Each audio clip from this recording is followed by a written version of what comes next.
Hello and welcome to episode 436 of Retro Encounter, RPG Fans Weekly Podcast of Many Topics. I'm Mike Sollosi, and listeners, we are closing off our month of, I still don't know exactly what I want to call it, either September of Adventure, short game September, or indie game September, or like narrative adventure September.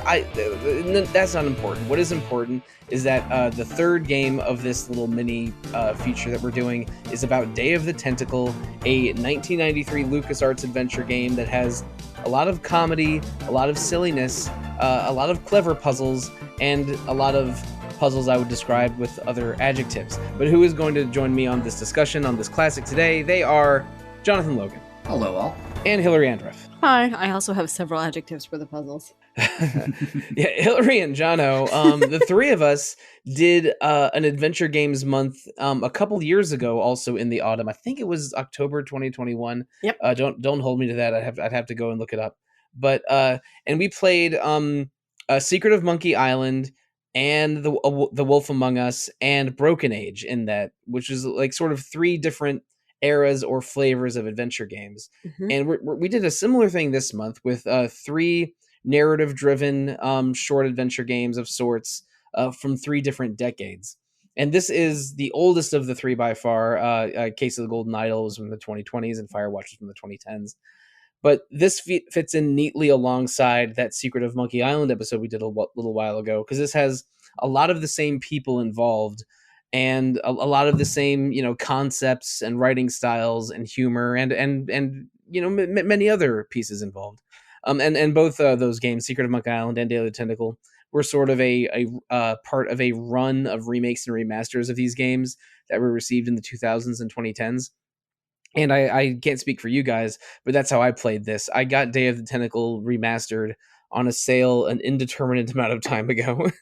So it's been sitting in my PS4/PS5 library for at least a couple of years. I don't know exactly how long, but this was exactly the right opportunity to play it.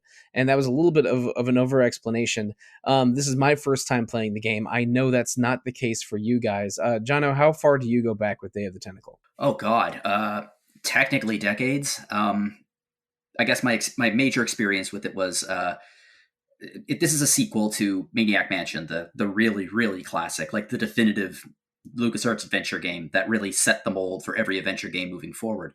And I played the hell out of that on the NES. It was one of my favorite games on NES. I'm still stunned that game exists. Fascinating stories about that game and about the development of it and Nintendo's censorship at the time and trying to get it by Nintendo. But I played the hell out of that. And then I think I've told this story on either Retro or Random before. I was going through, I think it was still Walmart. I don't think it was Zellers.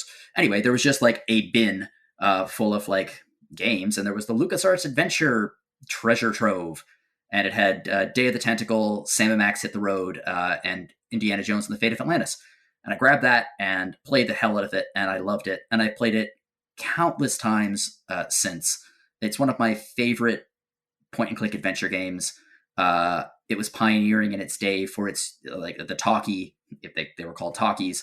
I think this is just a wonderful example of a classic 1990s LucasArts adventure game. And Hilary, same question to you. How far do you go back with Day of the Tentacle? Yeah, I mean, I have some history with it. So unlike Jono, the collection that I found in the bargain bin was Sierra, back in the 90s, and not LucasArts. So I missed out on several of the LucasArts games and either played them with friends or have sort of been like making up and playing them later on as they get remastered or that kind of thing. So I played a little bit of Day of the Tentacle long ago. I tag teamed it with one of my friends who happened to have far more LucasArts games than I did. But I go much less further back with Day of the Tentacle than either of you, and probably also LucasArts in general. I remember playing adventure games with friends at various points during the 90s. One of my friends I think his brother had a bunch of adventure games on his PC, and we played through the first, I think, 2/3 or so of Full Throttle together. So I have this very positive memory of Full Throttle being this cool game about bikers that really looked like I was playing one of my Saturday morning cartoons or something. And we never finished the game, but I was just remember being really impressed by it. And so that was I'm pretty sure that was my first exposure to adventure games. A different Fred had a Freddy Farkas Frontier Pharmacist. Oh, that's a I think deep is how it cut. says on his on his computer, and I remember just being very confused of like us attempting to play through a game that already had a save partway through, and we died a lot. Yeah, but these were games that I had sort of knew of and always read about, but didn't play any of them except for a few scattered memories here and there. I did play Grim Fandango for the podcast here with others in, I think, 2017 or 2018, and then Secret of Monkey Island 3 years ago, and both of those were very, very fun experiences. But even before then, I've played a bunch of adventure games and visual novels over the years, and that were definitely influenced by LucasArts and Sierra. Like I've played all the Ace Attorney games, all the Danganronpa games, probably in the neighborhood of 6 or 7 Telltale games. I like this format, but I didn't really go back to the source until I started playing some classics for this podcast, including very recently, a few days ago, finishing Day of the Tentacle. But Jono, you brought up Maniac Mansion, and that game was hugely influential. The story I know from that game is that Ron Gilbert coined the word cutscene, describing describing at least some of the storytelling mechanisms in that game. But we're not here to talk about Maniac Mansion exactly. But that game does have, I think it's 6 or 7 playable characters that you use to navigate this mansion full of crazy people. But one of them is Bernard, one of the main characters of Day of the Tentacle, because this is a direct sequel. Is that right? I have not played Maniac Mansion. I'm making some assumptions here. It's a direct sequel in a very interesting way. I don't know if there are references throughout this game about years before Bernard broke into the mansion to rescue his friend's girlfriend from the meteor. Like there's lots of references about that, but there's also references about how Dr. Fred's sold the rights to a TV show and to Yes. LucasArts, and they made an adventure game based on that game. So the game Maniac Mansion, the LucasArts adventure game, is playable in this game. Like it is an in-universe video game, which explains why the mansion design, all the character designs, everything is so different from the original. It's because the original game is the game that is based on what actually happened. So it's a nice little bit of thing there, because if you play Maniac Mansion, like the mansion design is completely different, the characters look completely different. So it's technically a direct sequel, but it's also a standalone game because the original is a game within this game. And don't get me started about the TV show. The TV show Right. was it was created by Eugene Levy, actually. And a bunch of people from SCTV in the very late 80s, early 90s, and it ran for 3 seasons, and it like bears no resemblance to the video games at all, aside from the main character being named Fred Edison. And it is one of the weirdest television shows you will ever see. If you are ever on YouTube and you watch an episode, you will leave shaking your head in bemusement, not in a bad way. It's a very, very interesting show. I was aware of that. I was aware of the show, but only because, I don't know, years and years ago, me like going on some kind of Wikipedia safari on all of the LucasArts adventure games. Like, oh, they made a show of Maniac Mansion. That seems crazy. But yeah. My understanding is that this is a sort of a meta narrative. The events of Maniac Mansion did happen in Day of the Tentacle, but the game Maniac Mansion is also a game in this game. So it's playable. Yeah, so it is. So the events of Maniac Mansion are real to this game, but they were made into a game that is not that is less true to life than what actually happened. I'm confusing myself trying to explain and understand it, but this is a sequel. Maniac Mansion's role as a story adapted into television and games by LucasArts is also real in this game. And that sounds even like if you haven't played either of these games and you're listening to the podcast anyway, and you're wondering why would they even go into this explanation, it actually comes up in a very specific way later. But anyway, I think we're going to just spoil the whole game front to back throughout this episode. We aren't going to go over the events of the story and puzzles one at a time, because this game has oh boy, a confusing and non-linear plot order, and that is probably different for everyone. So we're going to jump around a lot, but we will sort of start at the beginning. Bernard receives a letter that that there's something wrong going on at the Edison's family mansion / hotel, because are they basically running a hotel out of their home? Yeah. Yeah. Okay. That's what I thought. Because they have so little money that they needed to reopen the hotel. Right. Okay. But so they receive a letter. It appears to have been a forgery from Purple Tentacle, one of the two tentacles that lives with the Edison family. And Purple Tentacle uses Bernard's visiting and interference to seize control of Fred Edison's time machines. And then goes back in time, intending to change history so that tentacles can take over the world. And Bernard and his two friends, Hoagie and Laverne, through some shenanigans, Hoagie and Laverne are sent to different time periods, Hoagie 200 years in the past and Laverne 200 years in the future, with Bernard remaining in the present. But the time machines are damaged. So the ultimate goal being to stop Purple Tentacle from taking over the world. What they have to do is return Hoagie and Laverne to the present and then stop Purple Tentacle with the time machines. But the time machines are damaged. And so in the past, Hoagie has to find a way to develop a battery to plug the time machine back in. In the present, Bernard needs to find a diamond, because a diamond is an important catalyst in the time machine. And in the future, Laverne just needs to find a way to escape the facility she's in and get power to the abandoned time machine so she can return home. But fortunately, unlike Hoagie, electricity and power and freely available power are a thing in 2193. So it's that part is less of a challenge for Laverne.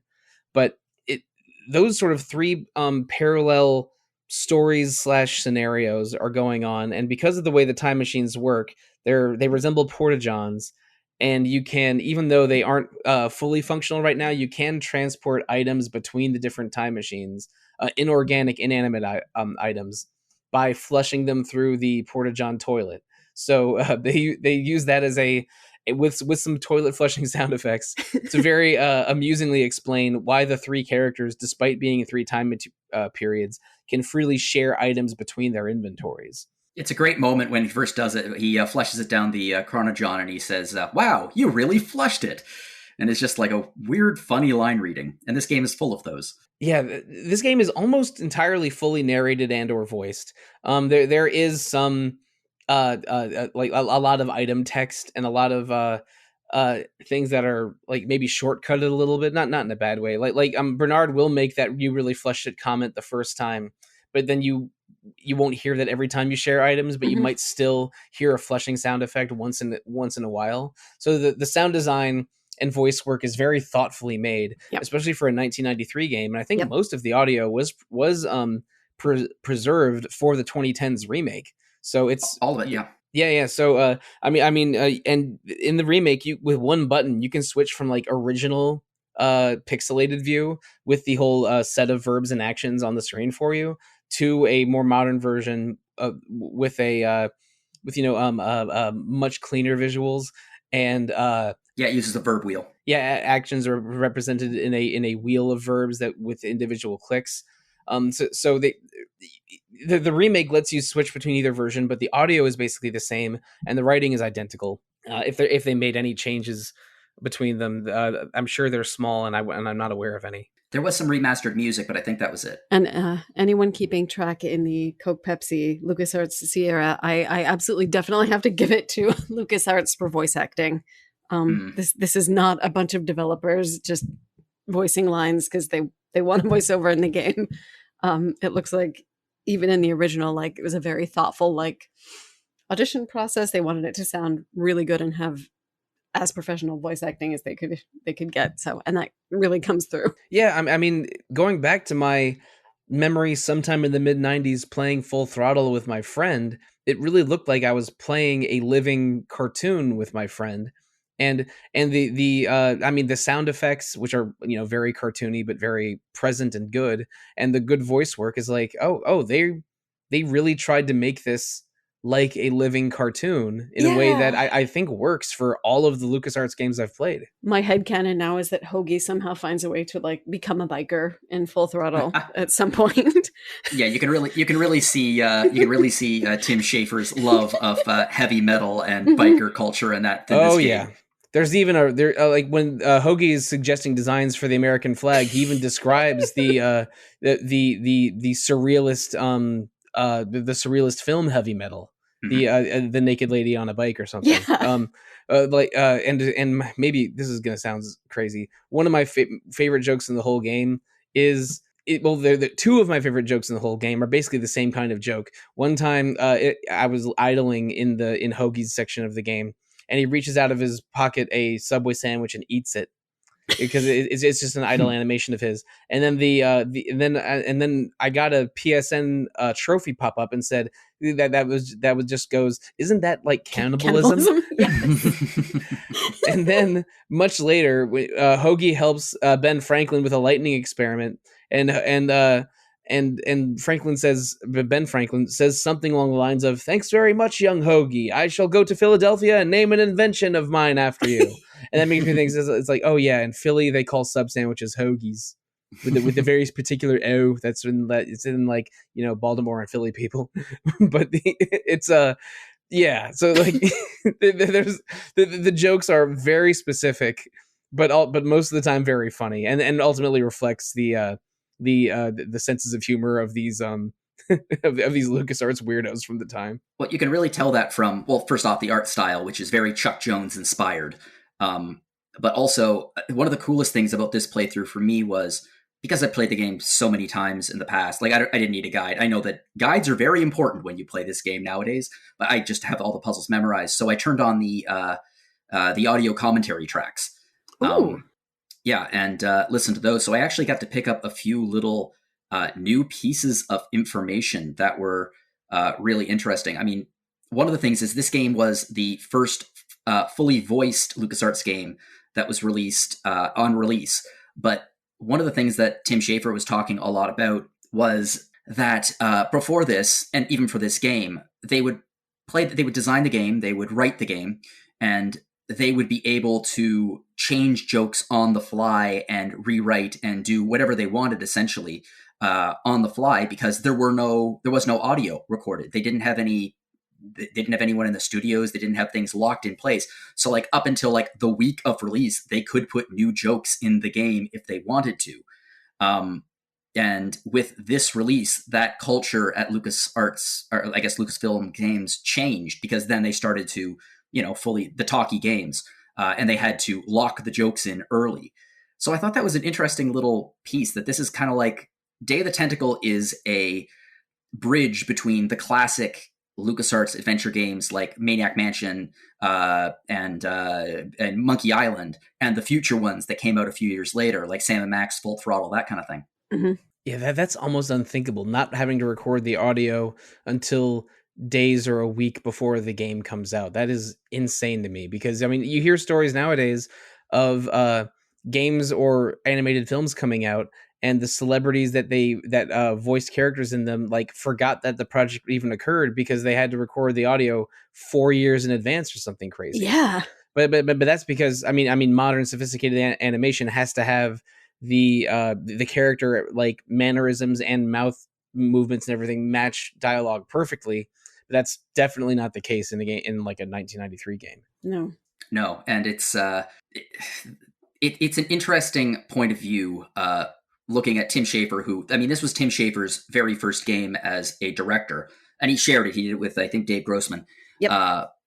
But he worked on like other games in the past, like he worked on Monkey Island 2, for example. But this was his first one that he really took the lead on, and you can really see that. In fact, I mean, it's Double Fine was the company that took on the remastering, because I mean, God knows LucasArts has no interest in doing anything involving video games nowadays. But yeah, so it's a really interesting piece of video game history, as well as just, I think, being a pretty damn funny game. Yeah, I almost wonder if Hoagie was a bit of a self-insert character of Schafer. Probably was, yeah. It's like, let's see, a heavy-set metalhead kid with long hair who, makes, very Jack Black in what was that game that LucasArts that Double Fine made? Uh, Brutal Legend. Brutal Legend. Yeah, right. very like Jack Black and Brutal Legend kind of asides and commentary. But yeah, I mean, that's sort of the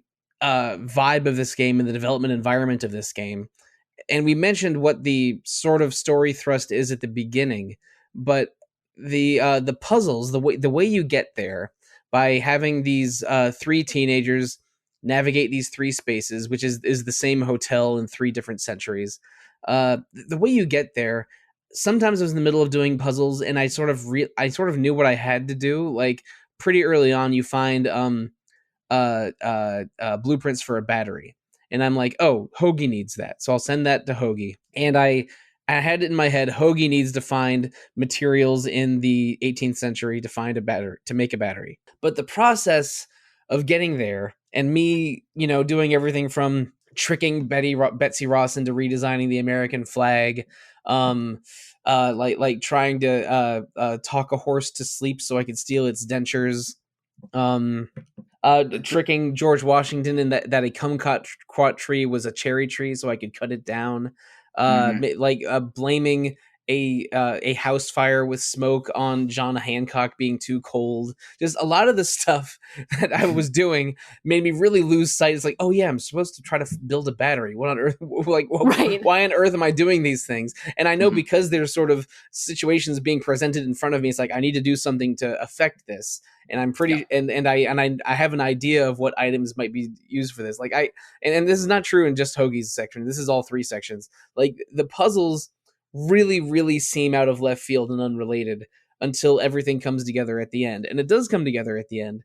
But I played a large portion of this game figuring out the puzzles and mostly executing on them. But then also, like, while this is happening, it's like, well, okay, so I just shoved a hamster into a frozen cooler so it would freeze for 200 years. But why am I doing this? There's just a lot of that. Yeah. And you're solving the puzzle before you know what the puzzle is, because it's in a different time period. Yep. Yes. And the logic of these puzzles is sometimes very, very bonkers. I think if you go and speak to just about every NPC, they do have puzzle hints in their dialogue often, but it is very, very esoteric and sometimes obtuse, like what you're supposed to do or what the puzzle solution is. And I started out with the idea is like, you know what, I'll see how far I can get in this game, just on my own, and let myself experience the game like someone in 1993 might. But then it did not take that long for me to give up and start relying on a guide, because the puzzle logic and the puzzle mechanics are sometimes very difficult to parse. I think the most egregious example of that is the cleaning the wagon. Yep, I was puzzle. Just about to mention that. Yeah, in fact, they address it. They address it in the audio commentary. You can activate the audio commentary, and Tim is like, "All right, whose idea was this?" And it's just they just let the guy justify it. But it's not just because of that. It's because the puzzle is you need electricity for the super battery. You need to charge the super battery, so you need to. The logic is you need to get Benjamin Franklin to get his kite out to be struck by lightning to discover electricity. But there are super clear skies. There's not a cloud in the sky. So you need to make it rain.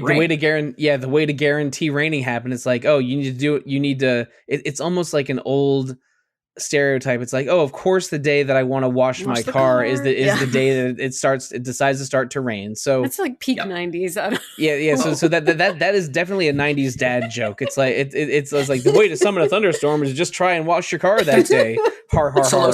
Sollosi, that's actually the source of the puzzle. The guy who designed it was like, well, my dad always would joke and say, oh, it's like that was that was the source of the joke. Isn't this a known thing? I knew that joke, but I didn't know that it was literally one of the developers' dads that did it. I did that. That's a fun new tidbit. But oh man, like that was one where I don't think I even attempted to solve that one. But when I was doing it, I'm like, okay, so next I'm supposed to get the bucket of water and Oh, okay. Watching the car summon a thunderstorm. Okay. Let's see what Laverne's doing. Yeah, the other bad part of that puzzle is to find Ben Franklin, you need to go to the right of the screen, but there's no indication that there is anything to the right of the Nope. screen.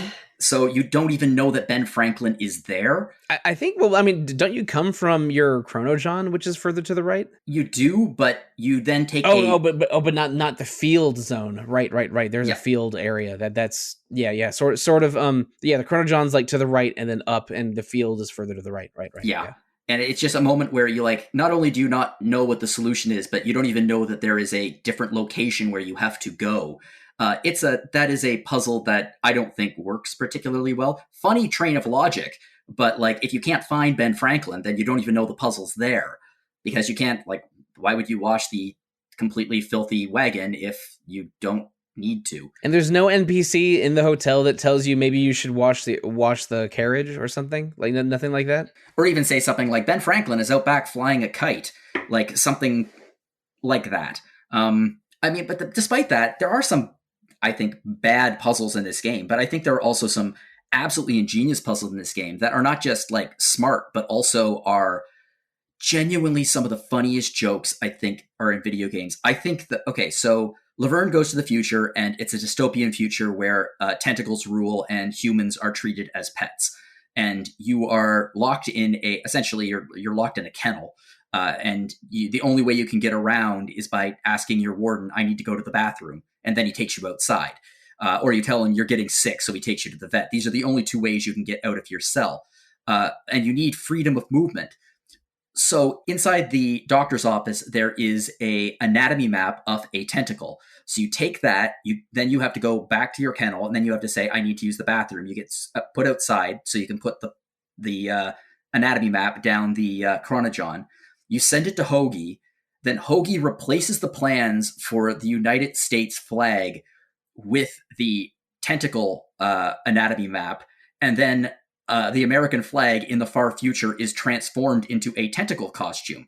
And you can put that on, and then you can move freely. But the logic of that's hilarious, but also the pettiness of changing the American flag into a costume in order to get around is so absolutely hilarious to me. But Laverne can't get the flag until you have Bernard in the present steal the flag crank from the roof of the hotel and then send it to Laverne. So to pay off on that puzzle, it's basically all three characters have to find items in their own environment, and then Hoagie and Bernard have to send some of their inventory to Laverne. So you can joke about this for a lot of adventure games, even modern ones, where it's like there's too much pixel hunting, or there's too much, you have to rub every item against something to figure out what the right item to use in that situation is. And I mean, we've all experienced that at least a little bit.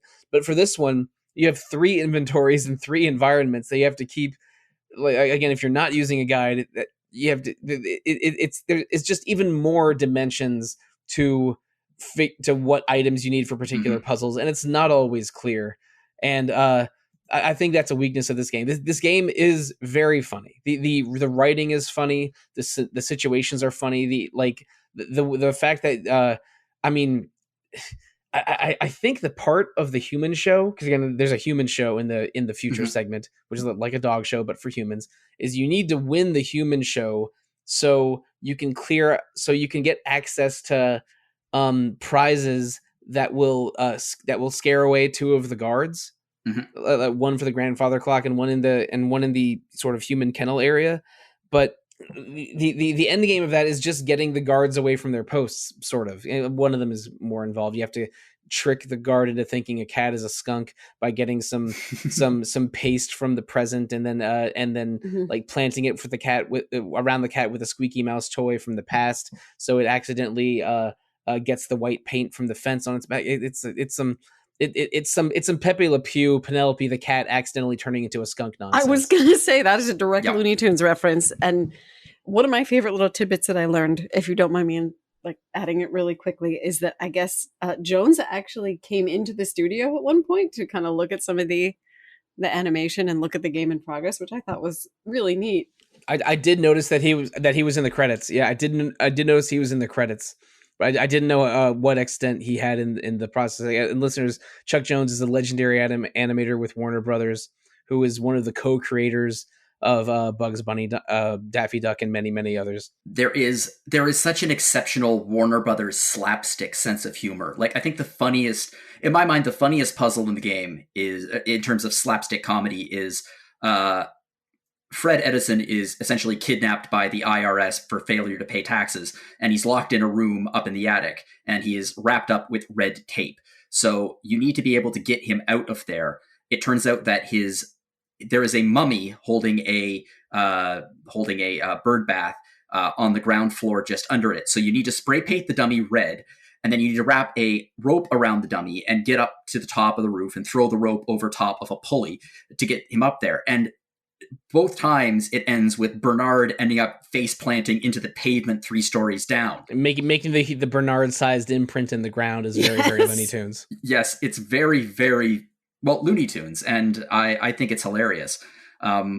This game is full of just visual gags, really some very funny puzzle ideas, and some damn good dialogue. Yeah, I think the mummy is present in all 3 time periods, and he's a crucial puzzle component in the present and future segments. I don't know if he's he's at the hotel reception in the past, but I don't think Hoagie uses him as the other 2 do. I mean, No. John, you mentioned how he factors into the present day puzzle, but in the future, Laverne has to cook spaghetti and attach it to the mummy's head for beautiful hair, steal the voice box from a joke clown toy or doll or something from the present, and put it in there to give the mummy a funny laugh. And then also, what was the dentures? The horse dentures. Oh yeah, also give it the dentures from the horse in the past to give it a winning smile, and that's how a mummified corpse with spaghetti and horse teeth wins the human show. But you have to sabotage the human show by getting the favorite eliminated before the judging begins.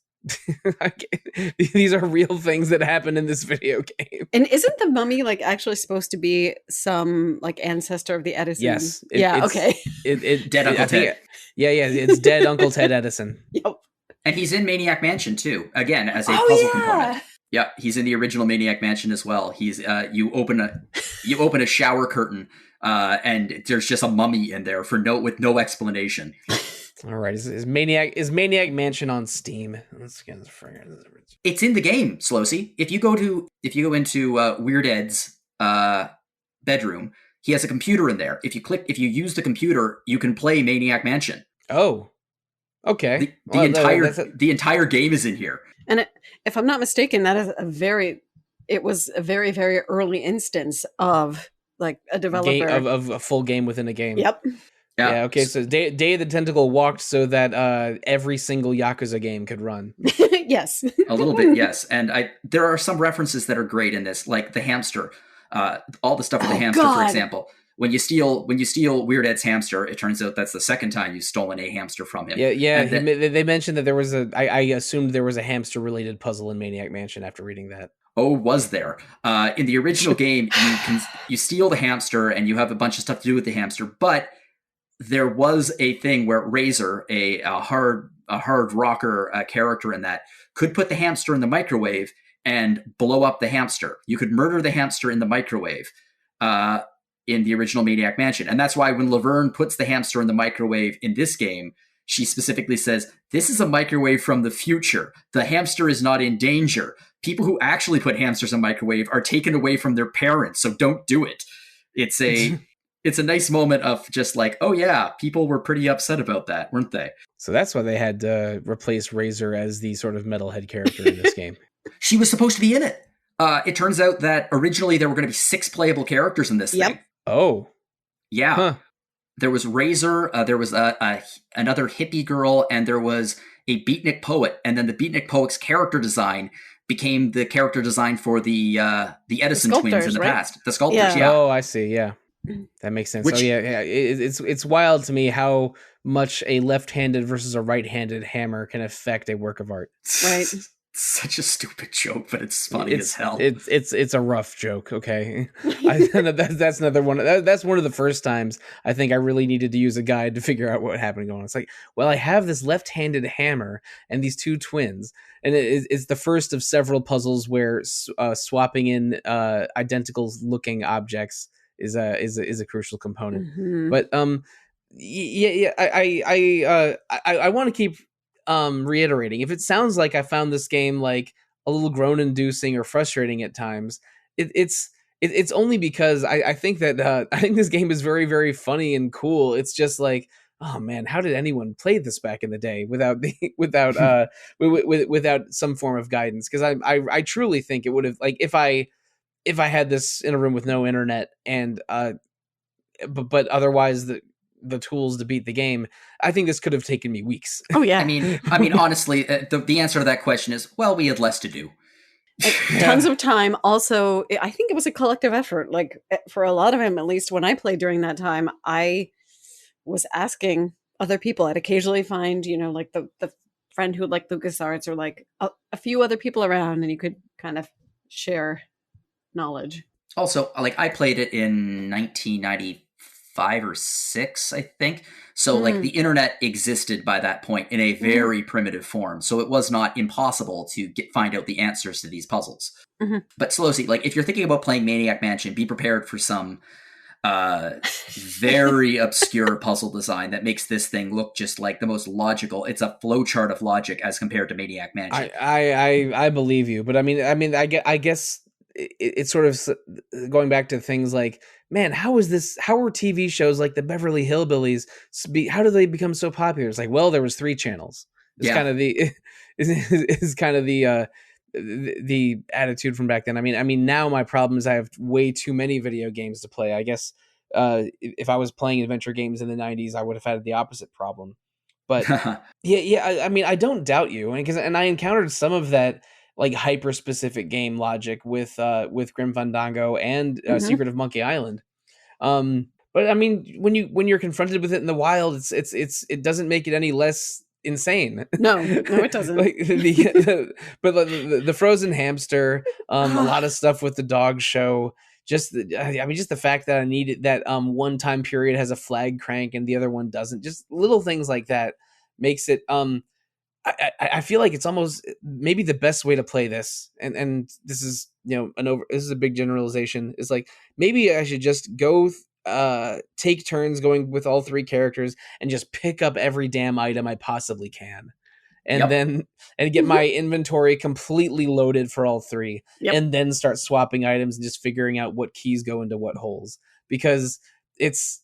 I mean, it's also this is a non-linear game that you can do things in a lot of different orders and a lot of and approach it however you want. But it's an extremely rigid game in that there is precisely one solution to every single puzzle, and again, that is just a that was the gameplay convention of the times that we were living in.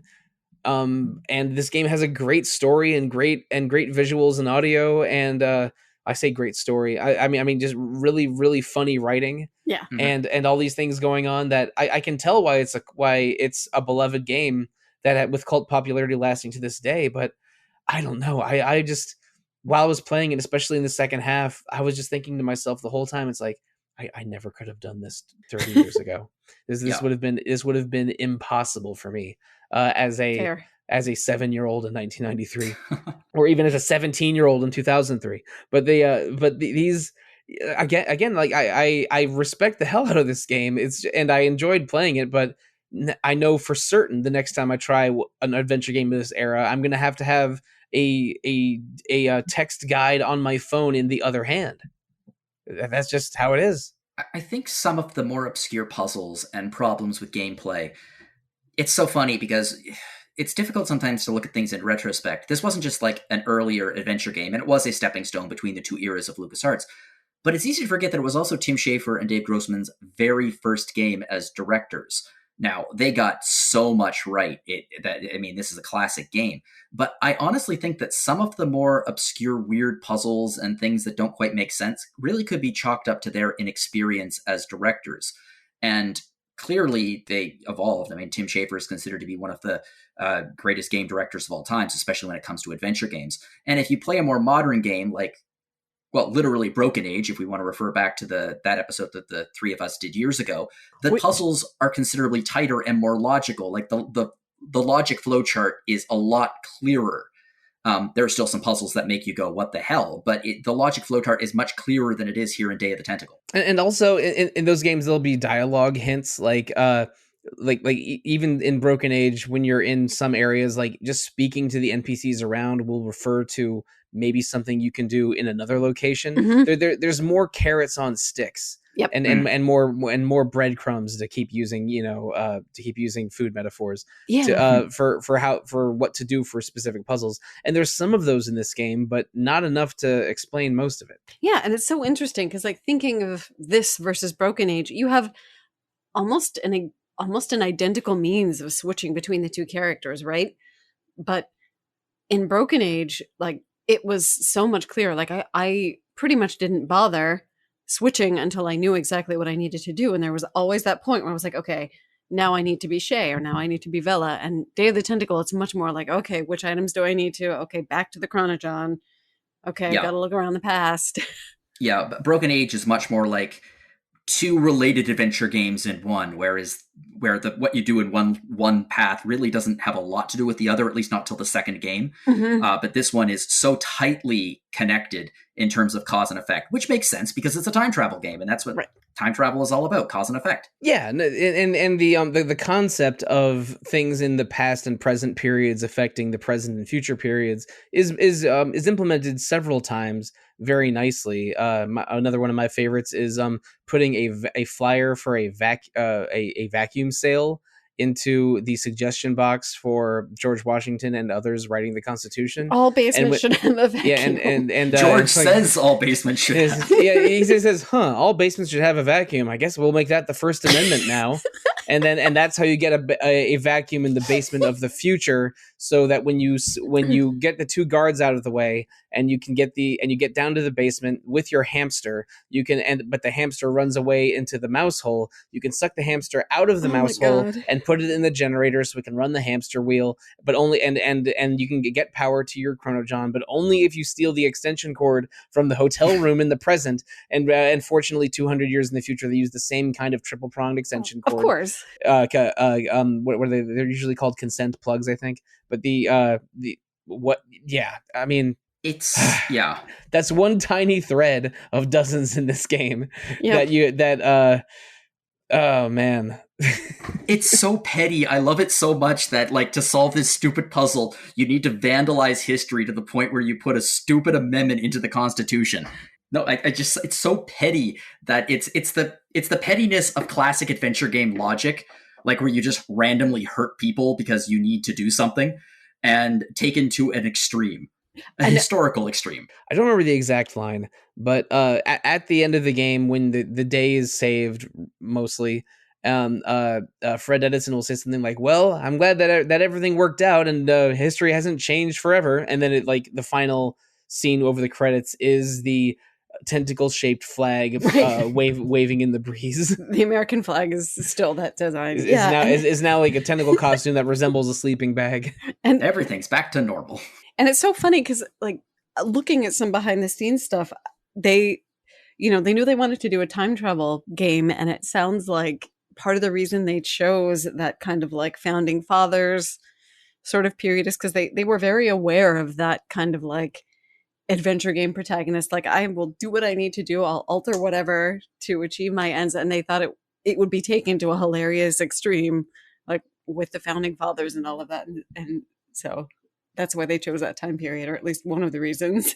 Mm-hmm. I mean, I like the symmetry of present day, then 200 years in the past, 200 years in the future, and in 1793 is indeed when they were finalizing the Constitution.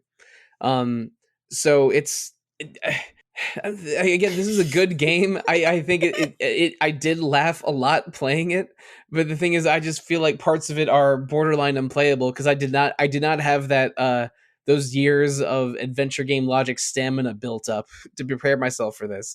Like I have time management and RPG grinding stamina, from playing way too many RPGs in my youth. But I like this game so much that I want to play more of them, and might go back into this game to play Maniac Mansion. But I think no matter which one I play, it's going to be with a guide available on hand. I think it's not a bad idea. But I mean, but it's good. I hope I don't sound too jaded, because it's this game is just weird and funny and sometimes hard to understand, but super good. Yeah, and I mean, I'm in the same boat. I don't feel like I have enough. I did enjoy wandering around and like thinking about those ridiculous, obtuse puzzles, and did spend a lot of time that way. But that is like, I absolutely would not do that now, and I would also want a guide in hand. So, yeah, I think my approach to this a lot of the time was I'd walk around, I'd click on a bunch of things, but not everything, because sometimes it's not easy to see what all the interactable objects are. There's a button in the remaster that will let you sort of cycle through and highlight the interactable objects.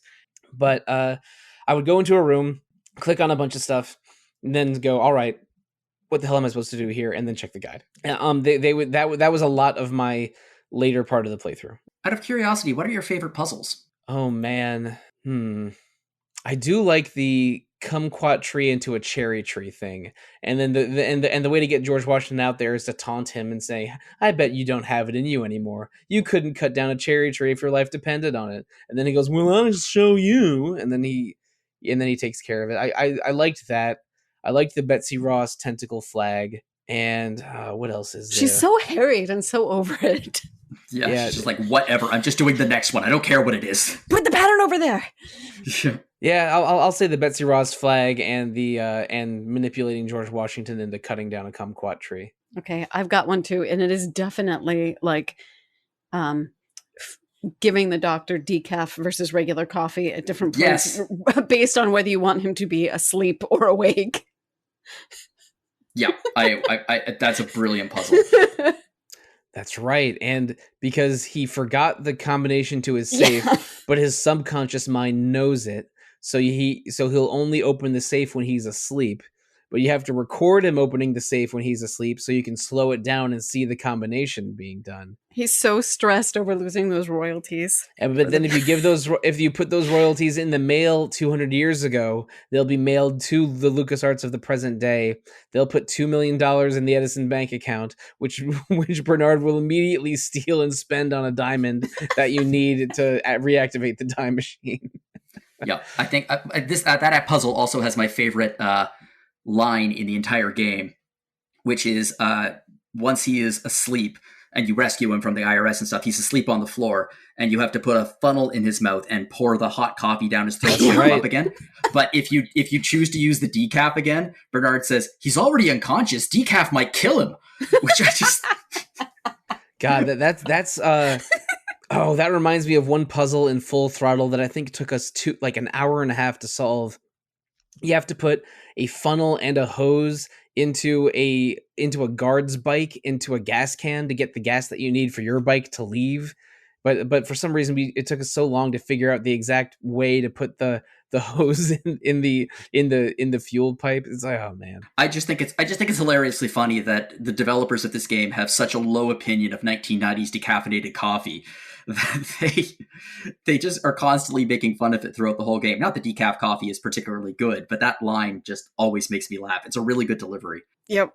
And this isn't a specific joke or a specific puzzle, but I find Laverne's walking animation when she's walking towards the camera completely unhinged. It's like what on earth is she like doing jumping jacks while walking with this psychotic expression on her face? It's like, holy mackerel! Maybe tone this one down a little bit. Maybe get Chuck Jones in there to teach them how to have someone walk like a normal person. It gets better after she's wearing the costume. It does. It's true. Yes. And that's another funny joke. It's before you get the costume, every tentacle you talk to is like, "You are the ugliest looking human I've ever seen in my life. You are hideous." And the second you put the costume on, everyone's like, "Wow, that is the hottest tentacle I've ever seen." Yeah. Oh boy. But we should move on a little bit. After you're able to solve the bulk of the game's puzzles and get Hoagie's battery, which requires gold from George Washington's gold quill feather pen, and among other things, to get to the present day. And then Laverne gets the hamster to the basement to the extension cord so she can exit back to the present day. The sort of the end game of this is that Purple Tentacle has used versions of himself throughout history to build an army of hundreds of tentacles, which will take over the world into the and lead to the future that Laverne experienced, if you allow it. Against the Doctor's advice, all three teenagers jump into the same Chronojohn to chase after Purple Tentacle, and they end up turning into like a twisted chimera of three teenagers, and it eventually leads to you sort of like getting shrunk by a shrink ray from a future version of Purple Tentacle, sneaking around mouse holes and everything to escape properly, and then eventually tricking the tentacle into focusing on Edison and not you, so you can turn off the polluting machine that gave Purple Tentacle world conquering ambitions. So this game has an environmental message hidden within as well. Mm-hmm. The one of the last images before the credits is the polluted, swampy area behind the hotel becoming green and pristine. And then the teenagers discover, oh, we weren't actually combined. We're just all sort of all inside of Hoagie's giant shirt.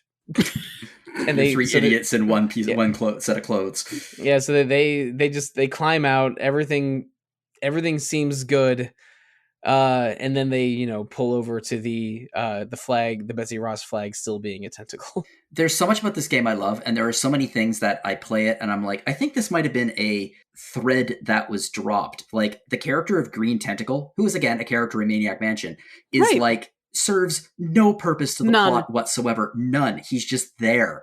And you feel like he should play a role in the plot, but he just doesn't. There's no puzzles related to him directly. Like there's at one point where you turn on his stereo to get a plastic vomit off the ceiling, but like that has nothing to do with him. Right. There are like a couple things in his room that you can use, but he doesn't offer you any of them or like give you any suggestions. Yeah. And there's like throughout the game, in all three time periods, there are moments where it flashes to like elsewhere and shows something else going on away from you. And in the future, there is one where it's a future Green Tentacle. It's not Green Tentacle. It's like another Green Tentacle, but this one's in the future. And the old Purple Tentacle is talking to him. And the cutscenes don't really go anywhere with this. They're just kind of there. And I feel like Green Tentacle had a part to play that just got cut in the last minute. I've never heard anything about that, but that's kind of how I feel about it. Well, especially like if you're familiar with Maniac Mansion, there's like a whole kind of like alternative ending to the game, or like there's a whole series of things you can do to help out Green Tentacle. Yeah. You get it started in music, and he helps you rescue Sandy. That's right. Yeah. And you get a taste of Green Tentacle's musical acumen with when you have to play some music from his noise/metal band to affect the story in some way. Oh man, this game is wild. But I mean, my first experience with it, I had to use a guide, but it was very funny, and I'm glad I finally played it. And I mean, this got me looking into like where and how to play Maniac Mansion, and that's probably the best endorsement I can give it. Yeah, it's a damn solid game, and I know there's some moon logic and some other things that have not aged tremendously well. Also, can we talk about this remaster for a second? I think it's such a good remaster. I loved being able, I mentioned this earlier, but I loved being able to press one button to go from like 1993 version to present day version very, very cleanly. And I think that maybe some actions and inventory was easier to see in the old 1993 version because it's all in one screen and you don't have to switch to a menu. So it was helpful for me to make that switch occasionally. And so the fact that they give you this much cleaner looking version or the original that you can switch between easily, but the audio and visuals are preserved about as well as you possibly could hope for. I mean, that's just excellent. It's almost a platonic ideal of a remake. Mm-hmm. Yeah. And there are a bunch of extras and concept art and all that. I really, really enjoyed the audio commentary. if you're interested in the audio commentary, I suspect you could probably just go on YouTube to watch it, so you don't have to like look for it and hunt around the game and go to each screen. But there are some really interesting details in there that I didn't know, and I know the game pretty well, so that is really worth it. I'm not sure how close I am to replaying this game, but if I were to, I'd want to do it with the audio commentary, because that does sound valuable, especially if you're already a fan. Yeah, it's just I think it's a real good remaster of an adventure game, and I mean, Double Fine does really good remasters of adventure games. They did it with Full Throttle. Yeah, the Grim Fandango remaster was excellent when I played it some years ago.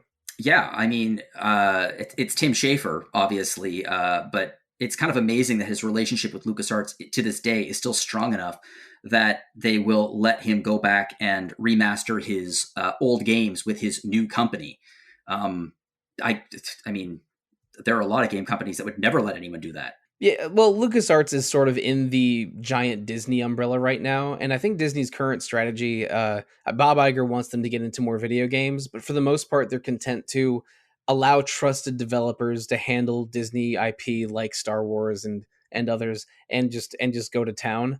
I'm not sure that trusted developers and EA or Ubisoft should be mentioned in the same sentence. Okay, yes. Okay. Developers that are willing to pay Disney a lot of money are allowed to go into those IPs. So I think there probably was enough of an understanding that Double Fine was the right group to do it, and they weren't going to do anything with with old LucasArts IP anyway. So they've been I won't say generous, but they've been reasonable about allowing people to make remasters and even more Monkey Island games, including one we got last year that you liked quite a bit, Jono. Yeah, I mean, it's so weird to me. There's a lot of choices that Disney has made regarding their acquisition of LucasArts that are strange to me. But I know that LucasArts Games was a shell of its former self, but it still had really passionate people there who were really experienced at making some amazing, well, frankly, Star Wars games. It seems so weird to me that they got it and they just were like, whatever, we're going to go to EA, instead of like, you just bought like one of the most famous historical video game development houses in history, and you are just absorbing it and closing it down and never doing anything with it. It's such a puzzling decision, especially for a company that values history that much. Well, I mean, Disney, what they really wanted was Lucasfilm. They wanted to they wanted to be able to make Indiana Jones and Star Wars movies. Mm-hmm. And LucasArts was just a like one bullet point on the list of what they got, and they could not care less about it until that, maybe someone was willing to pay Disney a licensing fee to make these remakes. But I'm glad that enough handshakes were made that this remaster was able to happen. Or all these remasters are able to happen, because in my experience they've been good. So yeah, maybe. I mean, I don't know what Double Fine's up to right now. Right now they're owned by Microsoft now. I think Psychonauts 2 might be the last game they released for a PlayStation console for a while. But I played Psychonauts 2 a couple of years ago and thought it was really, really excellent. So at least I can attest that Tim Schafer still got it, and the legacy of Day of the Tentacle and Maniac Mansion and all these other LucasArts games, it lives on. Yeah, and I mean, there are still some LucasArts adventure games that have never been remastered that could actually legitimately use Sam & Max Hit the Road, for example. I mean, if you liked this game, Sam & Max Hit the Road is presented in a very similar style, with a very similar sense of humor and puzzle design. I know that there have been more Sam & Max games made, including at least one made by Telltale. 3 actually. I reviewed it a few weeks ago. Oh, I didn't know it was that recent. But well, I mean, the remaster was a few weeks ago. Okay, I see. But the well, even if they're not all available, I mean, there's at least interest, and and you can find a playable version of these on modern systems, even if you have to use PC. Pretty much for all of them, right? None of them are truly lost to time. I mean, true, but I would love to see like a remaster of. I think Indiana Jones and the Fate of Atlantis is one of the best Indiana Jones stories ever told. It's terrific. It's just a really, really good Indiana Jones story. Sam & Max Hit the Road, again, that would be a no-brainer. I think we could probably do without the Dig remaster. I don't know who would play that, but I don't know if you've ever heard of the Dig, Sollosi. It was supposedly it was the movie that was too big for Steven Spielberg to make. So they made it into an adventure game, and I like it. A lot of people like it, but it's also so dry and so boring in places. It's just like this ponderous game that's set on an alien world, and you have to like figure out this alien culture and figure out what certain symbols mean to figure out their language. And it's so dry. It's so dry. I really like it, but I don't think that's going to get a remaster at any point. Maybe I'll just replay SteamWorld Dig 2 instead. Or Heaven's Vault, if you want to figure out cool symbols. Yeah, exactly. Or maybe we could play the next new hit LucasArts game, Loom, instead. Yeah. Hey, yeah, I would be.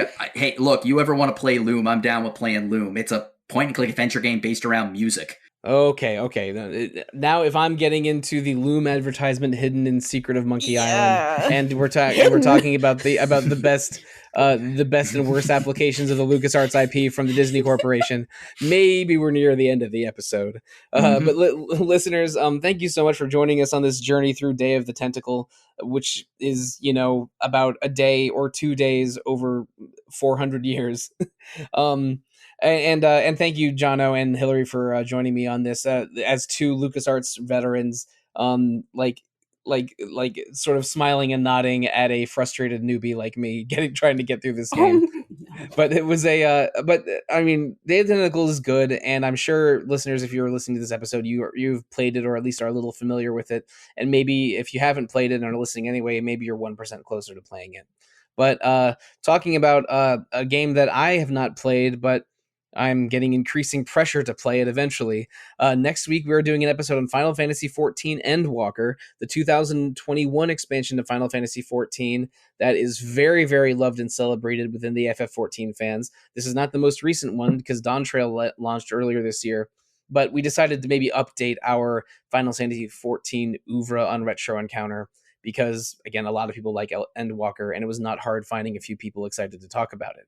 But maybe more importantly, later in October, we're doing one episode on Vanillaware Games. That's a developer that has a really impressive catalog of RPGs and RPG-adjacent games over the years, including Odin Sphere, Muramas the Demon Blade, 13 Sentinels Aegis Rim, Unicorn Overlord, and others. I'm not going to be on that episode, but we have a couple excited Vanillaware fans ready to talk about Vanillaware, but now maybe you can hear the apprehension in my voice.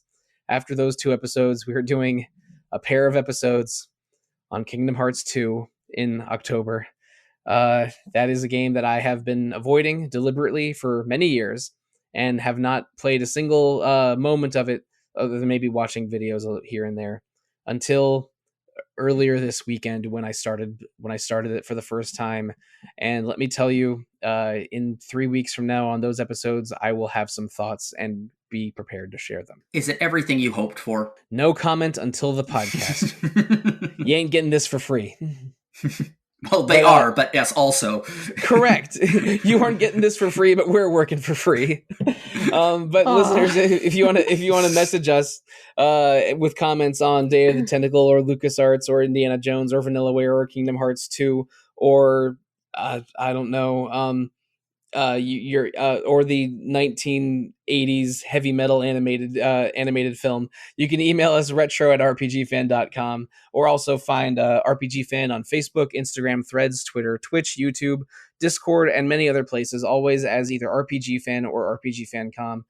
We started being active on Blue Sky, which is the social network I'm most active on, so that's exciting. But another great way to support RPG Fan is to visit rpgfan.com/shop, where we have 2 storefronts, one hosted by TeePublic with apparel and accessories, and another hosted by Hyperplay RPG, where you can get the RPG Fan Reviews Collection, a 300-page tome with 1-page reviews from decades of RPG Fan coverage. Buying anything on either of those storefronts is great, or just visit rpgfan.com normally, where we have news, features, reviews, podcasts, and new stuff going up every single day that are, put forth by some very active and dedicated RPG Fan staff. And RPG, including, I mentioned that rpgfan.com has podcasts. We're only 1/3 of those podcasts. Every other Monday, we will have an episode of Random Encounter, which is about randomness and what games we're playing, hosted mostly by you, Jono. Yeah. Huh. When is this going up? This is going up later this week? Yep, it is going up on September 27th. Okay, cool. In that case, the next episode of Random Encounter is going to be focusing on some game compilations that have come out in the last few weeks. Interesting. And but also on Mondays, every 2 weeks on RPGFan.com is Rhythm Encounter about RPG music, hosted quite often by you, Hilary. Yeah, we are going to be working on some spooky themed stuff coming up, so look forward to that. We have a composer episode and just kind of a more general, like, spooky Halloween music episode coming up. Spooky music in October. Who'd have thunk it? I know. The whole month. Are you having a pumpkin spice flavored episode at some point? I'm wondering how that would come across musically. I'm trying to wonder how it would come across musically too, but I bet that somebody could do it. You've had a bunch of music from Coffee Talk and its sequel on the show. None of them have pumpkin spice? No. So far, no. That's how you know it's an independent coffee shop and not one of the big conglomerates. Yes. I saw a pumpkin spice coconut whipped cream canister in the grocery store the other day. And I'm like, oh, good God. Okay, that's a lot of things to shove into a whipped cream canister. I mean, people love pumpkin spice stuff. Really, it's cinnamon, nutmeg, and a couple other things. It's more marketing than pumpkin at this point. But I don't want to yuck anyone's yum. A lot of people like pumpkin spice flavors, including my girlfriend. So I'm not gonna be disparaging even 1%. But if you would like to be disparaging to us, then please don't leave a review. If you want to give us encouragement and constructive criticism, you can rate and review Random, Rhythm, or Retro Encounters on Apple Podcasts, YouTube, Spotify, or however you prefer to leave feedback. We love it whenever we get feedback. But if you want to find us as individuals and not as a podcast, let's tell the listeners how to find us, starting with you, Jono. You can find me at jlogan@rpgfan.com. I stopped using Mastodon. It's just there's just nothing there. So just that. Hey, if you want like Twitter without all the BS, Blue Sky's not that bad. I've heard. I was thinking about it. But also, I don't really know if I want to revive my Twitter habit after getting rid of it for the last few years. That's extremely fair. And in fact, one of my lifestyle choices I'm trying to make is to be less online. So I already feel bad for recommending it to you. But not listeners. Hilary, how can listeners find you? Yeah, my RPG fan email is the best way. And that's hilary@rpgfan.com. And a couple quick tidbits while we're talking about metal. Oh. Hoagie was inspired by a particular Megadeth roadie that Schaefer met. That makes so much sense. I believe it. I am the opposite of surprised by this. Yep. Maybe only a little surprised it's not Tim Schafer himself. Right. Yeah. Maybe. Yeah. It still could be a little. Who knows? But 2, Autumn of Adventure was 2022, and I should have remembered that sooner because Broken Age posted on my birthday that year. Oh, right. Well, that's interesting. I mean, we recently got the news that there is going to be a pirate Yakuza game released on February 28th of next year, and I might have spit out my drink when I saw that date because Majima's giving me a birthday present in 2025. Yeah. Oh my God, that's amazing. The thing I love most about I think it was Tom in the forum, and they made a very good point, which was any other developer, if they announced like a pirate spin-off theme, everyone would be like, what the heck is this? And this was announced, and all of Yakuza and Like a Dragon fans were just like, yeah, that makes sense. Yeah, okay, sure. Next thing, thank you. We'll take it. I was texting former RPG fan staff member Alana Hagues on the day that news came out, and her response was, nothing surprises me about Yakuza anymore. No, it makes so much sense. He has an eye patch. Okay, that's all the justification I need. There's an eye patch, it's set in Hawaii, and there's a pirate ship. Sold. But Jono, maybe you and I can talk about Yakuza pirates on a future episode of Random or Retro Encounter. I bet we listeners, if you want to find my thoughts on Yakuza games and many other things on social media, the best way to find me is either Instagram or Blue Sky or RPG Fans Discord. On all 3 places, I am called Evoker for Dogs. But yeah, oh man, you know, if we're getting a pirate Yakuza game and we get a pirate LucasArts game, what do you think? Who do you think would survive longer? Goro Majima in Monkey Island or Guybrush Threepwood in Madlantis, Jono? I think Guybrush Threepwood would thrive in the world of Like a Dragon. There are so many mini games and things like that. I don't know how well Majima would take to insult sword fighting. That's true. You know, I think Guybrush Threepwood would very, very quickly acclimate to the silliness of Yakuza sub-stories. Yes. But okay, listeners, now, for real this time, thank you. Good night, and good luck.